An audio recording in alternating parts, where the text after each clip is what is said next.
Nerissa, dito ka lang pala pupunta. Nagagalak akong makita ka. Kayo? Nagagalak? Huwag na kayo impokrito. Alam ko naman ang totoong kulay niyo eh. Kaya hindi niyo kailangan magbait-baitan sa akin. Linda, sige na.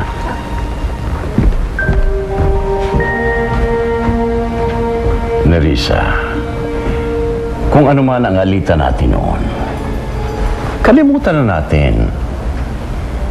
Matagal na panahon na ang lumipas. Ika nga, let's bury the hatchet.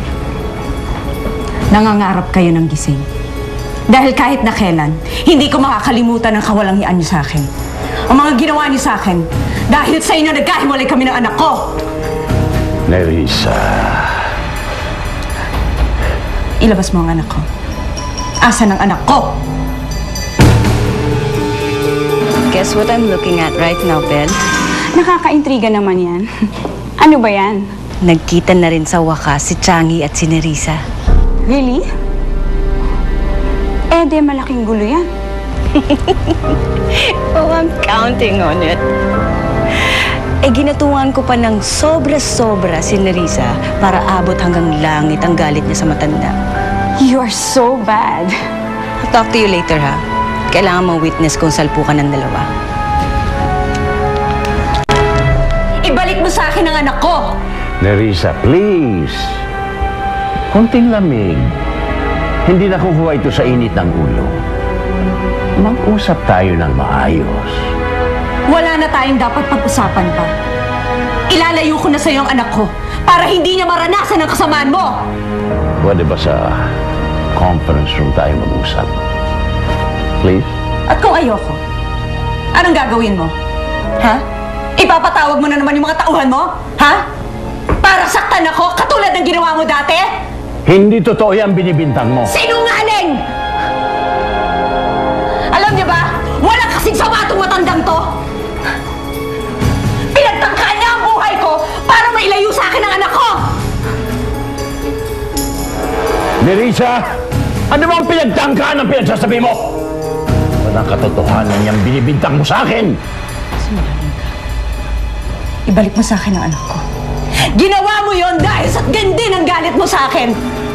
Dahil ako pa rin ang sinisisi mo sa pagkamatay ni Philip. Kung tutusin, ikaw ang pumatay sa sarili mong anak! Wala kang karapatan sa akin magsalita ng ganyan! Salamat, kuya. Yan. Ito. Yan.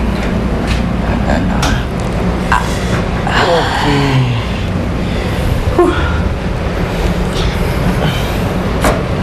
Ano? Nag-enjoy ka ba sa pamamasyal natin? Oo naman. Nakakabitin nga eh. Hayaan mo. Pagkatapos sa operasyon mo, malakas ka na. Papasyal ulit kita. Hindi natin puntahan ng Baguio. Kaya, Boracay. Teka, pwede ba yan sa schedule mo? Baka masagasaan yung training mo. Pare naman siguro si Coach kung ikaw unahin ko eh. Thank you for making me happy, Benjo. Sa sobrang saya ko, nakalimutan ko na tuloy na pwede kong maputulan ng paa bukas. Darlene, huwag ka magsalita ng ganyan. Magiging successful kayo ang operation. Ano lang, gusto ko lang maging ready tayo sa lahat ng magiging possibilities. Darlene, walang mangyayari masama sa iyo. Maniwala ka sa akin. Makakalakad ka ulit.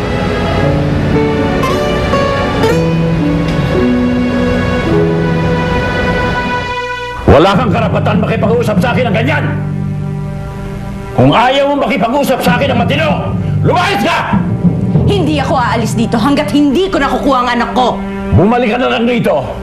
Pag malamig na yung kokote mo, at handa ka na makipag-usap sa akin ng maayos! Balik mo sa akin ang anak ko! Balik mo sa akin ang anak ko! Pag hindi ako nakapagpilin, babaligin sa ulo mo! Wala akong pakialam! Bitiwan niyo ako! Hindi ako aalis dito hanggat hindi ko nakukuha ang anak ko! Itong tatandaan mo, Changi. Ako ang ina ni Jenny. Ako ang mas may karapatan sa kanya, hindi ikaw! Makikita mo, babawiin ko ang anak ko sa'yo! Bitawan niyo ako! Ilabas yan!